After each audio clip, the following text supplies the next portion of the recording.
Mejor Hablemos.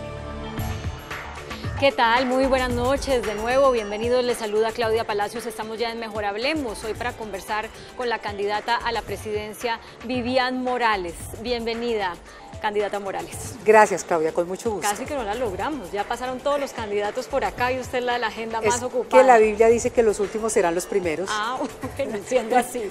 Bueno, quiero que empecemos hablando de quiénes son el partido Somos, porque es un partido que realmente salió el nombre después de recuperar la personería jurídica Alas Equipo Colombia, y de Alas Equipo Colombia se dicen muchas cosas y entre ellas muchas malas, porque hubo unos congresistas de ese partido condenados por parapolítica y resulta ahorita usted su candidata a la presidencia. ¿Quiénes son ustedes?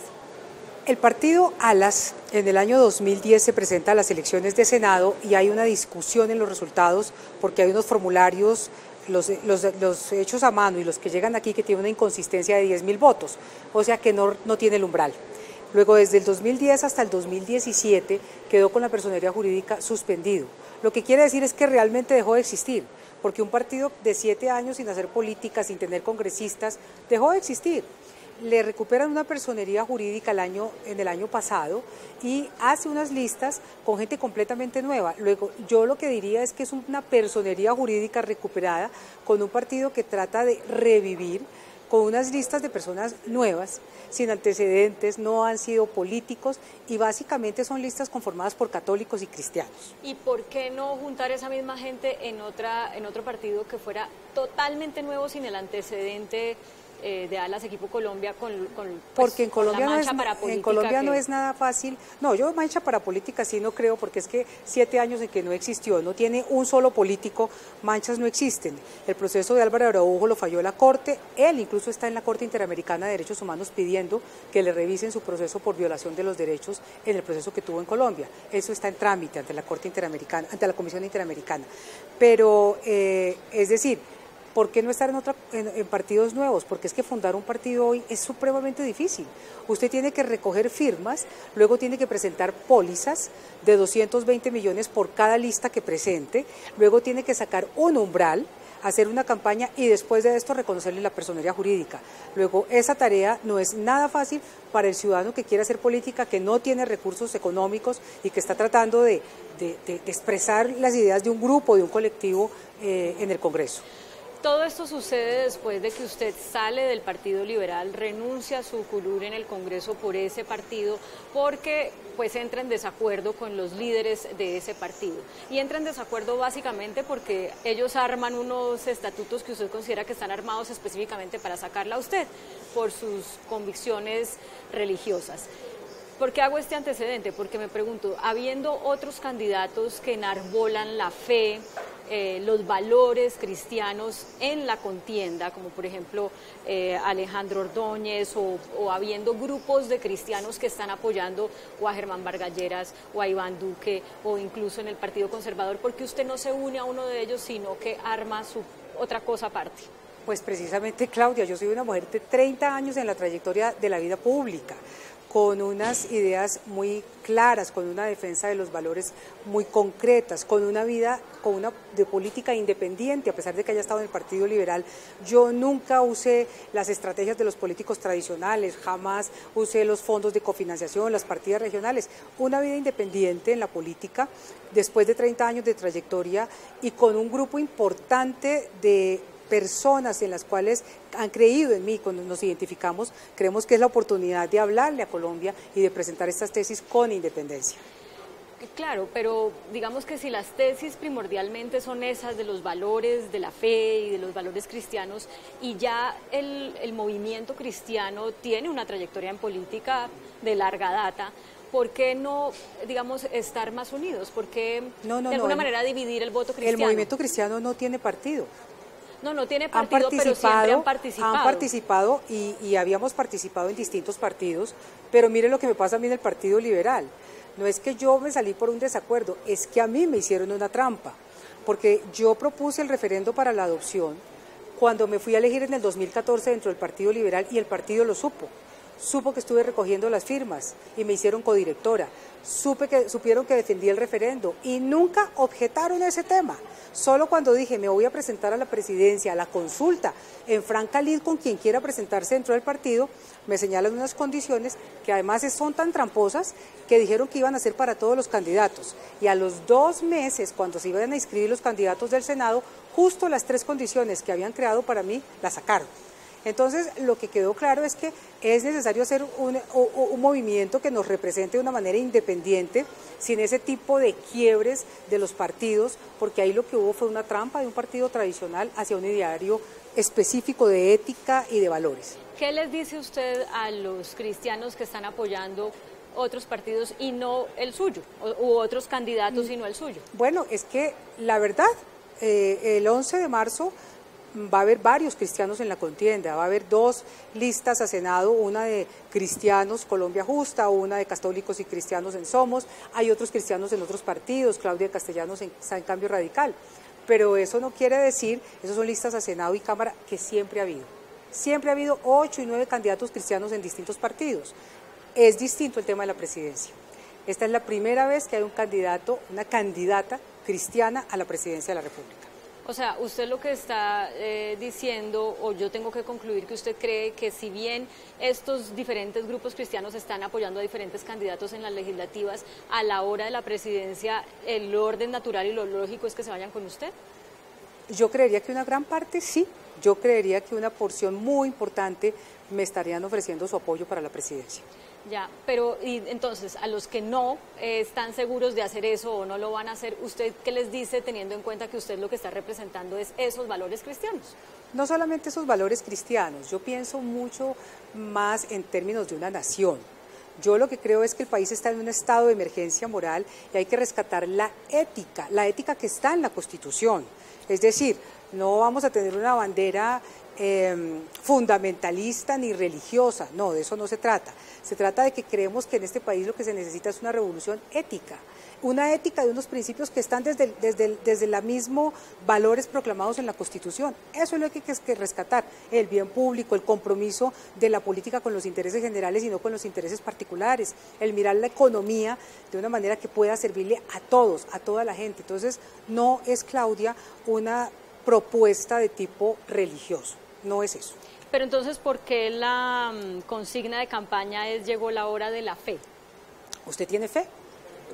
Yo sí tengo fe, pero usted está hablando, me imagino, usted usa la palabra fe porque es que usted es identificada con los valores cristianos. Yo ¿No creo está que hablando de la fe religiosa? La fe dice mucho. En un momento difícil del país, en un momento, como lo digo yo, de estado de emergencia moral, necesitamos algo mucho más grande que simples propuestas como para consumidores. A usted le bajo 3 puntos del IVA, a usted le voy a ofrecer una casita gratis. No, necesitamos algo más alto, algo que nos saque de esta crisis. Yo creo que para eso hay que tener fe.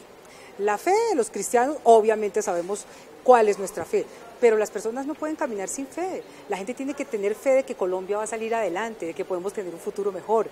La fe significa poder emprender el futuro. Si no tuviéramos fe no nos podríamos levantar y dar el primer paso de cada día. Bueno, pero ese es un estado confesional, claro. Y así declarado en la Constitución. Así Entonces, es. Cuando la gente oye Vivian Morales y que se va con lo de llegó la hora de la fe, ¿esto querrá decir que va a cambiar la Constitución para que dejemos de ser un estado confesional? ¿O esto en términos prácticos? Porque todo eso que usted está diciendo de una economía, digamos, que le dé más equidad al país, etcétera, eso también lo hablan otros candidatos sin hablar de fe. Entonces, ¿qué es lo que usted específicamente Eso lo hablan propondría? los otros candidatos, pero cuando uno habla sin un testimonio y sin una ética que lo sustente, las palabras valen nada. Aquí no se trata tanto cuáles son las propuestas, sino quién lo dice. Y yo llevo 30 años en la política, en donde creo que siempre he dejado un testimonio de una actuación ética y responsable. Entonces, eso es lo que me distingue realmente. Bueno, pero ya vamos a volver ahorita a esos asuntos de la fe y de las creencias, pero yo quisiera saber, ¿usted por qué no le aceptó el ofrecimiento a Iván Duque? ¿Qué no le gusta? Y le voy a preguntar por cada uno de los otros con los que usted podría tener ciertas afinidades. Sí. ¿Qué no le gusta de Iván Duque como para decir yo no quiero estar en esa campaña? No dije que yo no quiero estar. Lo que pasa es que ellos habían decidido hacer una consulta entre Ordóñez, Marta Lucía e Iván Duque, Cuando yo decidí en enero anunciar mi lanzamiento, me invitaron, pero yo creo que esto que estamos reivindicando es una independencia y sentí mucho dentro de este pueblo creyente que no solamente es cristiano, es católico y cristiano, el deseo de reivindicar con claridad muchas posiciones de ética pública. Entonces, esa independencia pues se sacrificaría habiendo quedado aquí o allá. Estamos reivindicando ese proyecto independiente y no es, admiré mucho el trabajo de Iván como senador. Creo que fue un hombre destacadísimo e inteligente en este periodo del Congreso. Bueno, se habló también, aunque usted explicó claramente que para su juicio este había sido un montaje de Claudia López para relacionarla a usted con Cambio Radical y Germán Vargas Lleras, pero como usted bien dijo al principio, Claudia Castellanos está apoyando a Cambio Radical y es una fuerza cristiana muy importante. ¿Por qué no estar ahí? ¿Qué no le gusta de eso? Ya por lo menos para el país debe ser absolutamente claro que era una mentira lo que estaban diciendo, que había un acuerdo, eso lo dijo Claudia López, que había un acuerdo entre Germán Vargas y yo para que fuéramos juntos en una fórmula a estas elecciones. Eso era falso, nunca ha habido una conversación sobre esto. Germán Vargas ha sido un tremendo luchador en la política, pero me parece que se ha vinculado, se ha unido a gente con la que las personas, el pueblo no quisiera ver a su presidente de la República. Yo pienso que tiene le pesa mucho la maquinaria. ¿Qué no le gusta de Marta Lucía Ramírez? Lo dije hace un tiempo, no me gustaba de Marta Lucía que hubiera salido pues como apadrinada por Andrés Pastrana.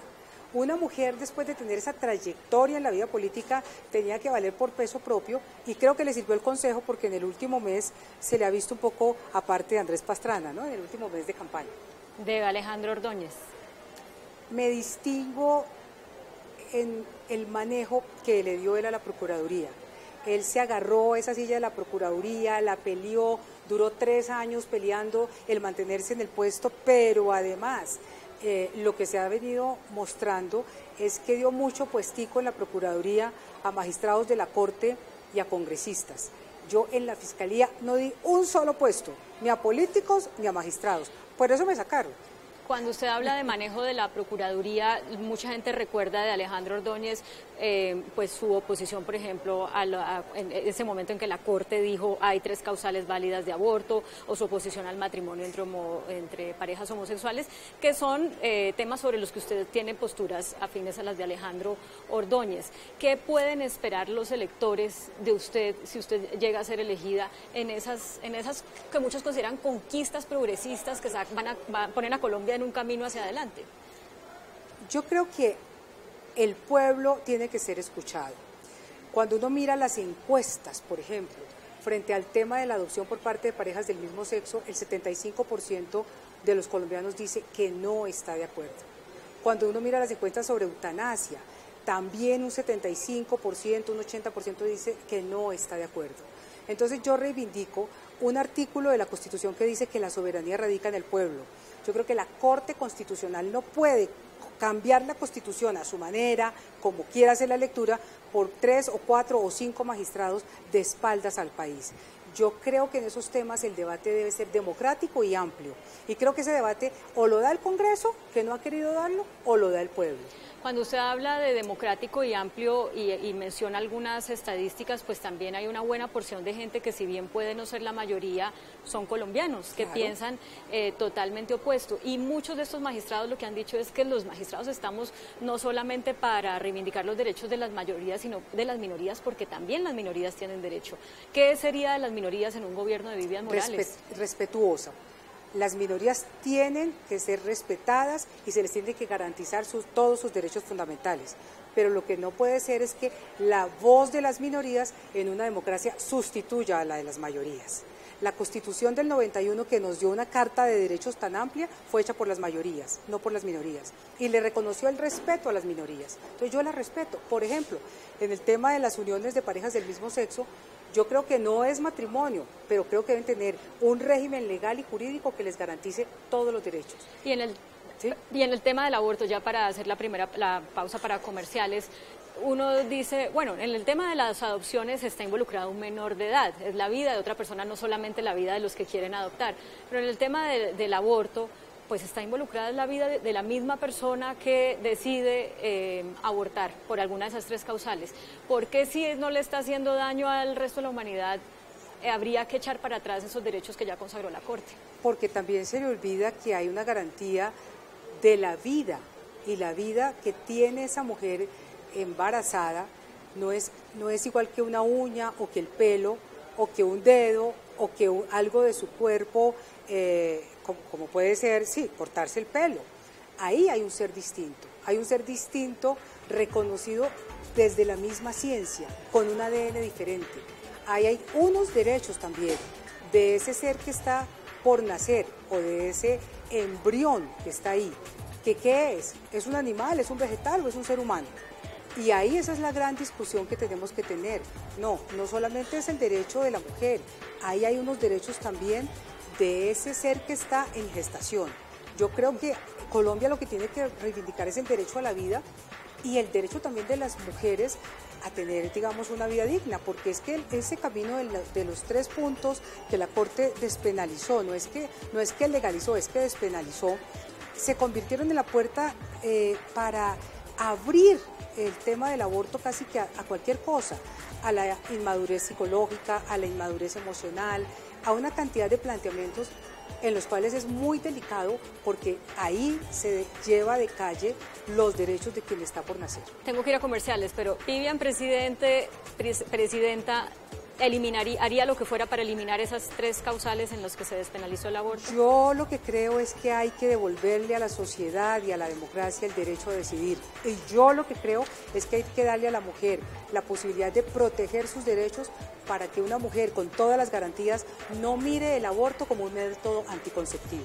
Decía usted en el anterior segmento un par de veces que usted representa algo independiente y por eso, digamos, no oyó los ofrecimientos que venían de otros líderes o de otros partidos.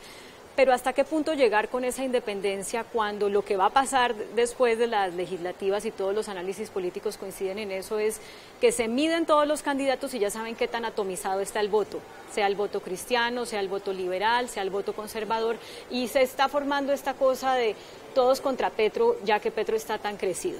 En ese escenario, los votos que usted saque, que según las encuestas no serán suficientes para que pase a segunda vuelta, ¿qué va a hacer con ese electorado ante ese escenario de Petro muy crecido y una fuerza de derecha, sea la que sea? Yo pienso que no todo está escrito tan claramente.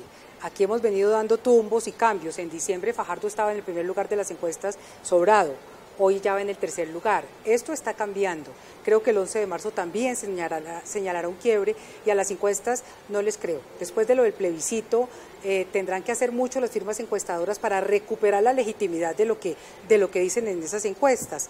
Luego, a esa pregunta no le puedo contestar de esa manera porque yo le apuesto a un trabajo en los 2 meses y medio que nos queda que nos lleve a la posibilidad de ganar de pasar la primera a la segunda vuelta. No obstante, yo lo entiendo y todos los candidatos siempre dicen lo mismo, es parte del ser candidato, ¿no? De decir yo soy el que voy a ganar y yo voy a poder, pero es que usted aparece muy, muy, muy abajo en las encuestas. Sí, yo llevo 3 semanas, yo llevo 3 semanas de campaña, pero tampoco tanto. Yo llevo 3 semanas de campaña y otros llevan 8 años o 1 año, acabo de comenzar la campaña. Y creo definitivamente, pero es que imagínense las encuestas, 60 ganaba el sí y 40 el no.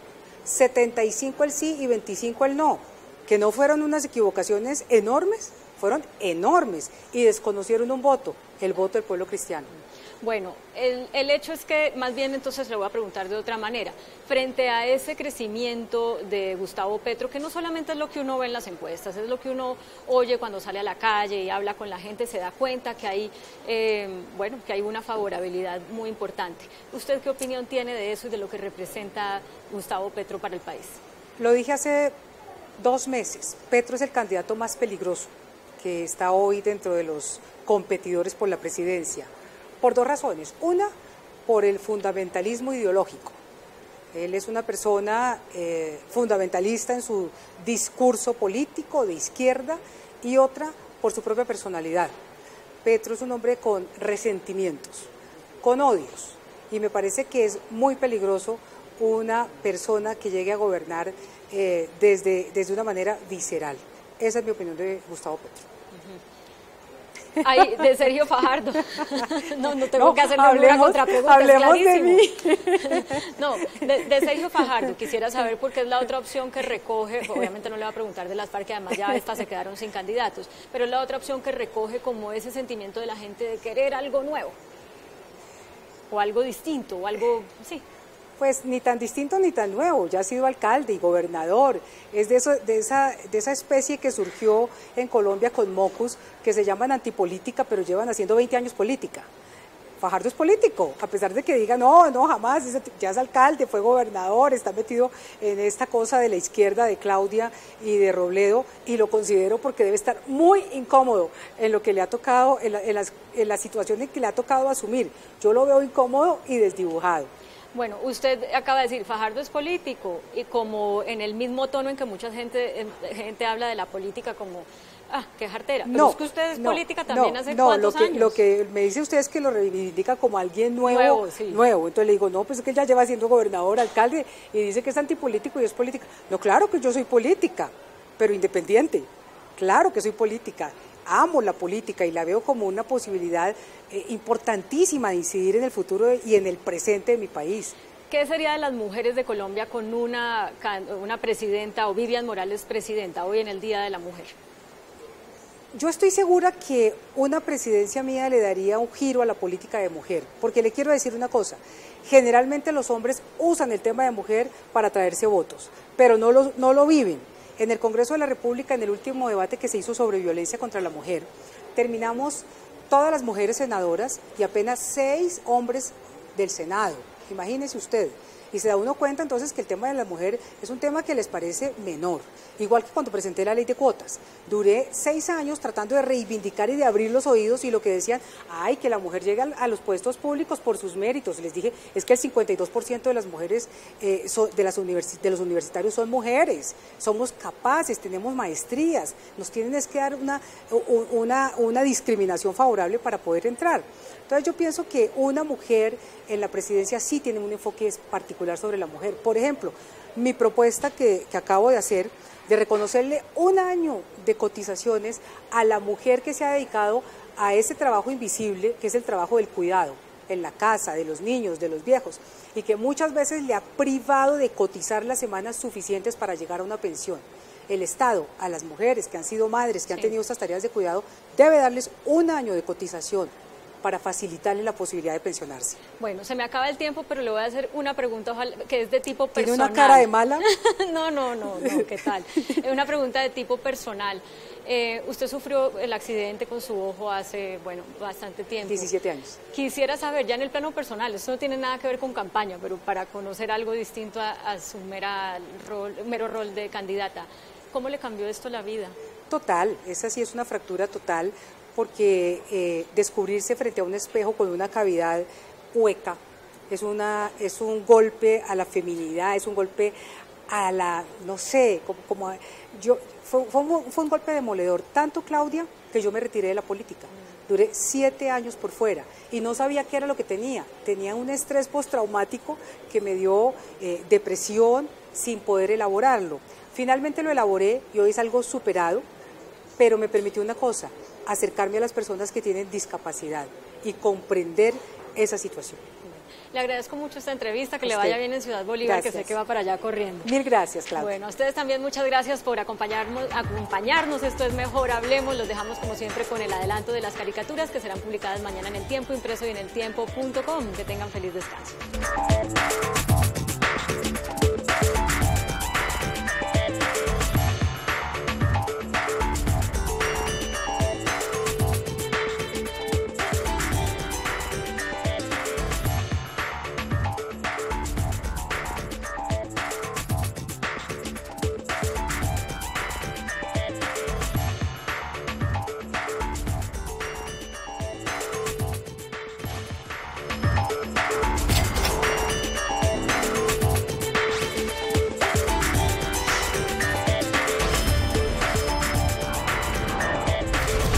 Mejor Hablemos.